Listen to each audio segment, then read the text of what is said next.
I'm seeing visions through my dreams, seeing myself swimming in the universe.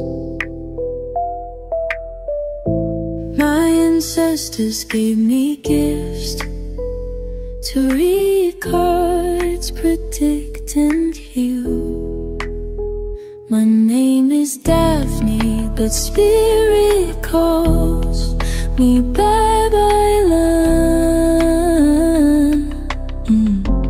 Angels communicate through numbers. Intuition is so deep. The gift I fully embrace within.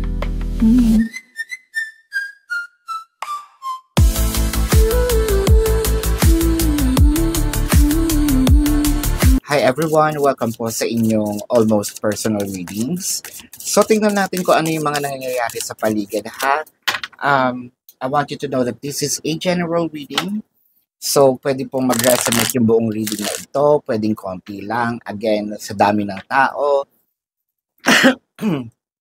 Pwedeng ikaw yung direktang kinakausap ko. Pwedeng yung person mo din. No? I also want you to know that this is a timeless reading. So, whenever you find this message or this video, no, yung content ng video na ito is meant to find you. Material harvest, firm foundation, acceleration in motion. Maganda naman yung nakikita natin dito sapagkat yung sabihin nating will, yung pagpupursige, yung dreams natin, parang hindi tayo natitibag, no? Of course, wala naman taong hindi dumaan sa challenges, no? Wala namang tao na hindi dumaan sa mga pagsubok. So, lahat tayo ay anak ng Diyos, no? So, merong good, bad, and the ugly. With the acceleration in motion, dahil sa pagpupursige mo, dahil sa iyong hindi pagbitaw, no, sa pangarap mo, whether this is your dream career, your dream job, or a relationship per se, no? Ang nakikita kasi natin dito, maganda yung parating na nandito yung approach ng energy na mabilis. At pag na-touch ka na nito, kumbaga para siyang bulalakaw. Pag na-touch ka nito, bigla kang iaangat. So, it felt like itong energy na ito, success is actually a security, no?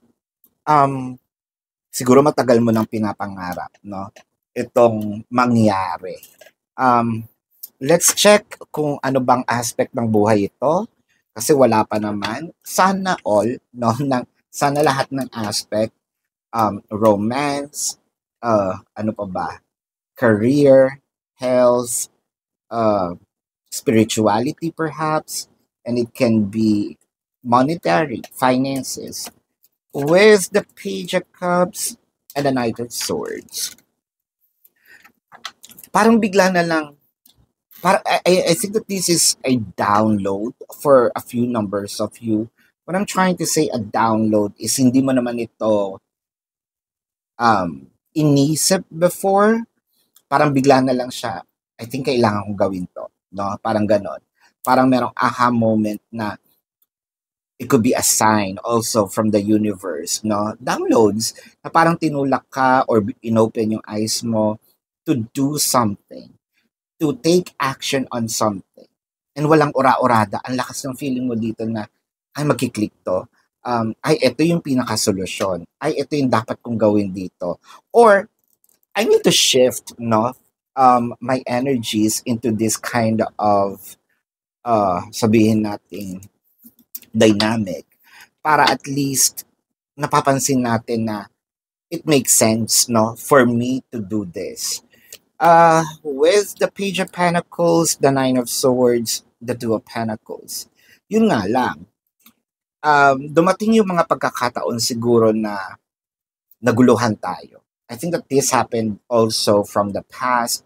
Biglang dumating, nandun na tayo sa nagtatake na tayo ng action, and then medyo walang nangyayari at first. Ngayon, parang pinag-iisipan natin, no? With the Two of Pentacles, gagawin ko ba? Medyo nai-stress ako. Katulad nga, sinabi ko, wala namang taong, siguro wala namang taong walang problema, no? Lahat yan nagkakaroon ng problema. Yung challenges mo dito is yung slow moving, alam mong tama yung ginagawa mo, alam mong ito yung solution, alam mo ito yung sagot, pero wala pa yung result. Kaya nagkaroon ka ng doubt, no? Before na gagawin ko pa ba to kasi nai-stress na ako. So let's clarify here the Nine of Swords. Nine of Swords is clarified by the High Priestess and the Strength card. So, medyo ginage natin, no? Dumating tayo dun sa part na siguro we prayed, we actually wish, no? Yung mga wishing well, pinatulan natin yan. Tarot reading, lighting up a candle, going to church. Yan, kumbaga, kumahanap tayo ng sign. We're actually looking for a sign for us to keep on moving, for us to keep on doing these things with the Two of Pentacles, clarifying with the Five of Swords and the Queen of Swords. Dumating pa dun sa part ng confusion mo yung siguro sinasabi, these steps works for me, tapos yung sinasabi ng iba, this doesn't work for me. So ano ba talaga? Mag-work ba siya or hindi? Pero kasi, iba-iba ang pinagdadaanan ng tao di ba?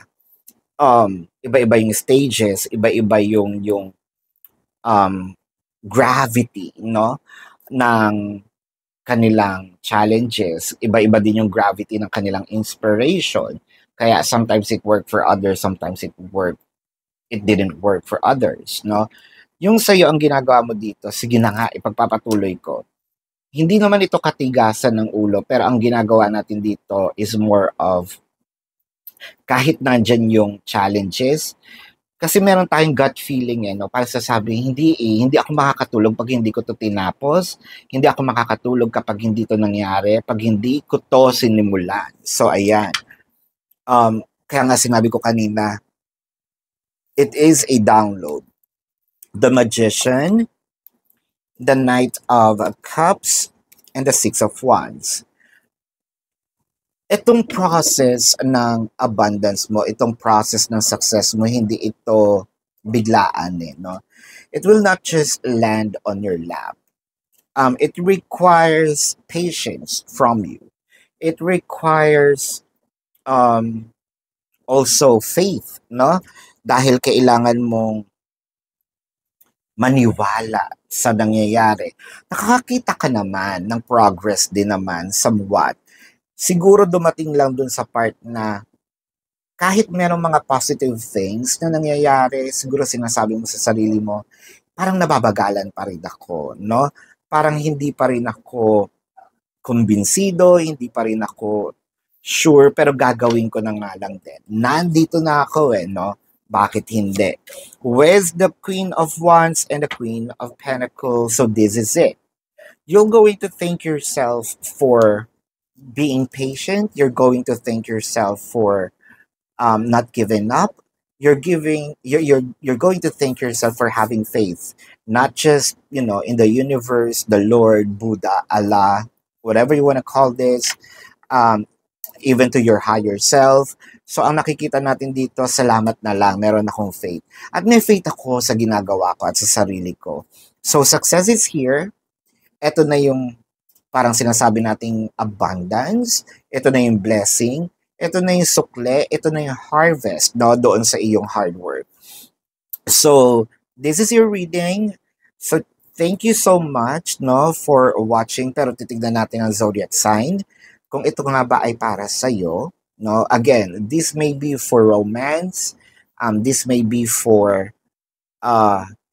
romance, career, finances, health, spirituality, no? So kung kayo nakaka-resonate dito, let me know sa comment section, and kung meron kayo mga personal questions, let me know. Sa description box ng video na ito, there is a link. click the link, you will be routed to my website. Nandun po yung name, number, QR code, amount per questions. Take advantage of the 4 questions plus 1 kasi discounted po yun. And if you want to book a private reading, nandun din po siya. No? So let's check the zodiac sign now. This could be you, no? Pwede rin your person kung ito yung romantic. I'm seeing Taurus, Leo, Aries. Pisces, I am seeing Cancer, I am seeing Gemini, Sagittarius, Libra, I am seeing Virgo, I'm seeing Aquarius, I'm seeing Leo, Aries is also here, Taurus, yep, Capricorn is also here, and Pisces, Scorpio, Cancer. Yep. This is your reading. Maraming salamat. Love and light. Namaste. See you po sa susunod na readings. Goodbye.